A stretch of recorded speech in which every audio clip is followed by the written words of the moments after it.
मैं YouTube channel Jairam education centre में आप सभी का स्वागत है। वीडियो शुरू करने से पहले बता देना चाहता हूं कि यदि आप मेरे चैनल को सब्सक्राइब नहीं किए हैं तो सब्सक्राइब कर दीजिए और अपने दोस्तों के पास शेयर कर दीजिए।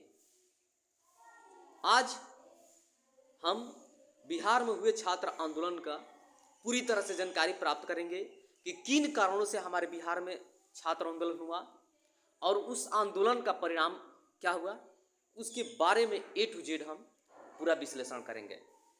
तो चलिए आते हैं अपने विषय वस्तु पर। बता देता हूं कि छात्र आंदोलन सन 1971-72 की बात है।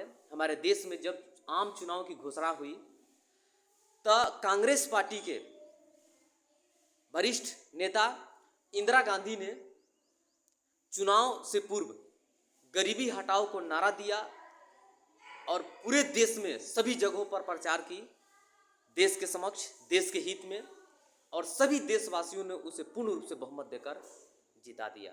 इंदिरा गांधी की सरकार बन गई।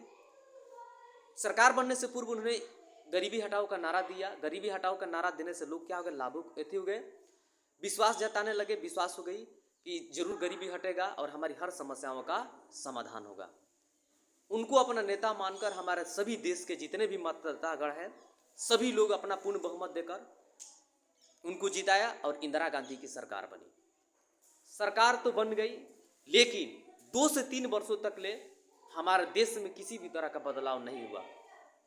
गरीबी तो नहीं हटा, बल्कि दिन प्रतिदिन बेरोजगारी बढ़ती गई, वस्तुओं के मूल्य में वृद्धि हो गई, किसान भूखे मरने लगे, किसान जो है फांसी लगाने लगे, कई तरह के आत्महत्या, यानी कि विभिन्न तरह के समस्याओं से सब क्या करने लगे, जूझने लगे। हमारे देश में गरीबी तो नहीं हटा, लेकिन गरीबी और रूप से पूर्ण रूप से क्या हो गई, बरस गई।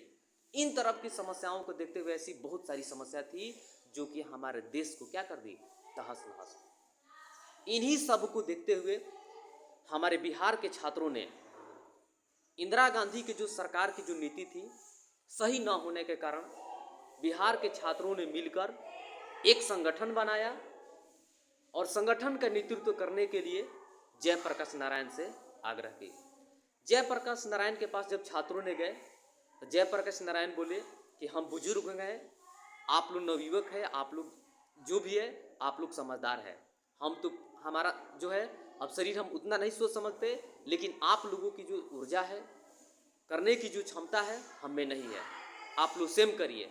तब छात्रों ने कहा कि हमें ऊर्जा से नहीं होगा, बल्कि हमको एक सही रास्ते पर ले जाने वाले व्यक्ति की जरूरत है, एक सत्य मार्ग पर ले चले जो हमको दिशा निर्देश से कि कहाँ कैसा करा जाए कि जो हमारे लिए उत्तम होगा।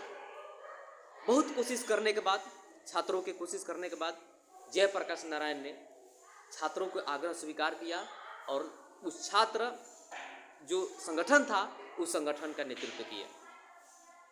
संगठन का नेतृत्व किए और पटना में आंदोलन शुरू हुआ, संपूर्ण क्रांति के नारा। उसी आंदोलन में जब सब छात्रों ने मिलकर उस इंदिरा गांधी के जो शासन के जो नीति था उसको विरोध कर रहे थे, उसी नीति में जब भाषण दे रहे थे जयप्रकाश नारायण, तो उस भाषण में संपूर्ण क्रांति का नारा दिया कि यह जो क्रांति होगी पूरे देश में होगी और जमकर होगी।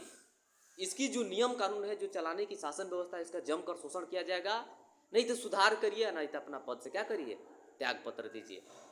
ऐसे करते करते यह जो छात्र आंदोलन था, छात्र जो आंदोलन था, हमने कि बिहार नहीं बल्कि पूरे भारत में जमकर जितने भी राज्य हैं सभी राज्यों में, जितने भी जहाँ जहाँ पर सभी लोग छात्र का मिलकर आंदोलन क्या करने लगे, बढ़ाने लगे, उसके नियम कानून के विरोध करने लगे, क्योंकि उसका नियम कानून सही न था, नीति सही नहीं था। अगर नीति सही होता तो थोड़े जैसा समस्या होता। इन्हीं सब नीतियों को लेकर यह आंदोलन पूरे भारत में फैल गई। फिर बात क्या हुआ, परिणाम क्या हुआ, तो सन 1975 में उसको इंदिरा गांधी जी ने अपना पद से क्या कर दिया, त्याग पत्र दे दिया, इस्तीफा दे दी, जिसे हम बिहार में छात्र आंदोलन के नाम से जानते हैं। अगर मेरा वीडियो बढ़िया लगे तो लाइक, शेयर और सब्सक्राइब जरूर करिए। Okay, bye bye.